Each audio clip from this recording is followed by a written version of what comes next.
हमारे साथ जगत गुरु शंकराचार्य जी हैं। आइए जानते हैं कि आखिर कुंभ किस लिए होता है, आखिर क्या वजह है कि कुंभ में इतनी भीड़ होती है और कुंभ के फल प्राप्ति क्या होती है, स्नान के या दर्शन के। महाराज जी, सबसे पहला प्रश्न, आखिर कुंभ की चर्चाएं और कुंभ की बातें अक्सर चलती है। आम जनता, कुछ लोगों को जानकारी है, कुछ नहीं जानते इस विषय में, क्या कहेंगे आप, क्या है कुंभ?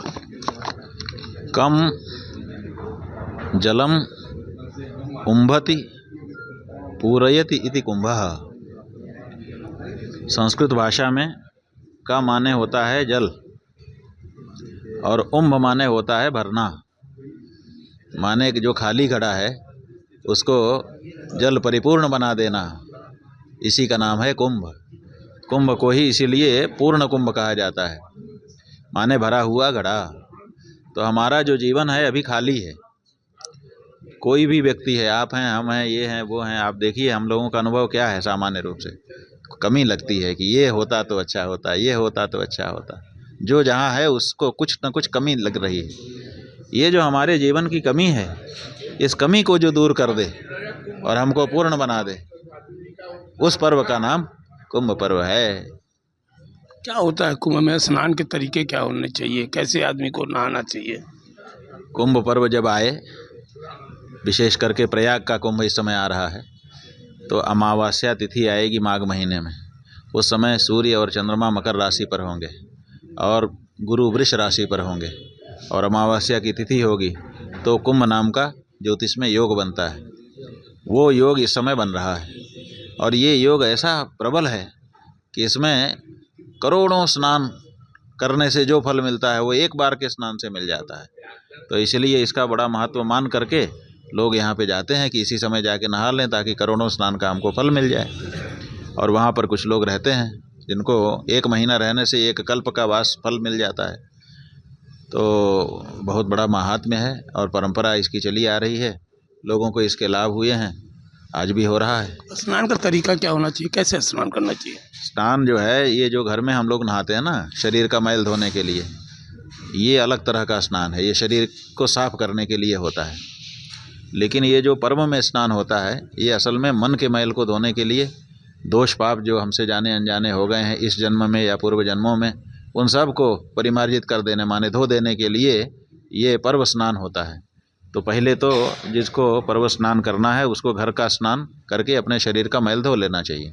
उसके बाद स्नान के लिए तैयार होकर के जाए और पहले संकल्प करे। पहले तो गंगा जी को प्रणाम करे, यमुना जी को प्रणाम करे, त्रिवेणी को प्रणाम करे। उसके बाद संकल्प करे कि मैं अपने पापों के प्रक्षालन के लिए और पुण्य, अक्षय पुण्य की प्राप्ति के लिए त्रिवेणी संगम स्नान इन पर्व पर कर रहा हूँ। और उसके बाद फिर प्रणाम करके क्रमशः कमर तक पानी में चला जाए। जहाँ कमर तक पानी आ गया हो वहाँ पर फिर वो डुबकी लगाए और डुबकी लगा के शरीर को ना मले, शरीर का मैल ना छुड़ाए। भावना करे कि मेरे मन के सारे मैल धुल जा रहे हैं, अब मेरा हृदय एकदम स्वच्छ हो जा रहा है, आज से मैं निष्पाप हो गया। और ऐसा अनुभव करता हुआ बाहर आए और फिर उसके बाद पाप ना करने का, दोष ना करने का संकल्प ले, तो समझो कि उसका स्नान सफल हो गया। दान पुण्य का भी महत्व है। ऐसा है कि जैसे रोटी और चावल मुख्य रूप से यही भोजन है, लेकिन इसके साथ चटनी, सलाद, ये वो सब रख लिया जाता है।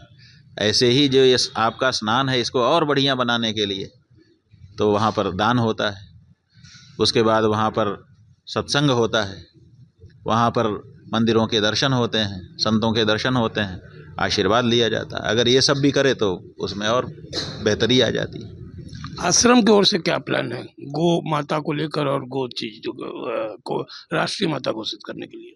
हम लोग इस समय कुंभ पर्व में जाकर के एक तो वहाँ का जो आध्यात्मिक धार्मिक लाभ है उसको तो लेना ही चाहते हैं। साथ ही साथ हम लोग चाहते हैं कि जो हमारी हिंदू जनता है वो पापी हो रही है, इसीलिए पाप के प्रक्षालन के लिए उसको इतनी बड़ी संख्या में वहाँ जाना पड़ रहा है। उसका मुख्य पाप क्या है? उसका मुख्य पाप इस समय है गौ हत्या। हर हिंदू को भारत में जो रह रहा है सबको गौ हत्या का पाप लगा है। क्यों? हमने सीधे सीधे गौ हत्या नहीं की, चाहते भी नहीं है, लेकिन हम वोट दे करके जिसको समर्थन करते हैं वही सरकारें हमारे यहाँ बनती हैं और वो गौ हत्या को बढ़ावा देती हैं, गौ मांस का निर्यात करती हैं। तो कहीं ना कहीं वोट देने के कारण ऐसी पार्टियों प्रत्याशियों को वोट देने के कारण जो गौ हत्या को बढ़ावा दे रहे हैं, हम भी गौ हत्या के पापी बन गए हैं। तो हमारे मन में ये बात है कि इस कुंभ में इस बात से सबको परिचित कराएं और सबको संकल्प दिलाएं कि अब मैं ऐसे किसी पार्टी को, ऐसे किसी प्रत्याशी को वोट नहीं दूंगा जो गौ हत्या में कारण बने।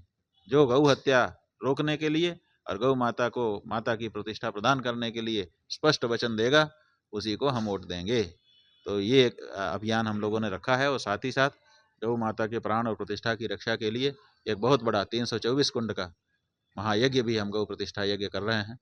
हमारा ये मानना है कि आध्यात्मिक ऊर्जा भी हम लोगों को प्राप्त होनी चाहिए। तो हम लोग व्यावहारिक रूप से गौ मतदाताओं को संकल्पित करा रहे हैं, आंदोलन चला रहे हैं और साथ ही साथ आध्यात्मिक ऊर्जा का भी संचय करेंगे ताकि गौ रक्षा हो, इस देश में गौ हत्या बंद हो।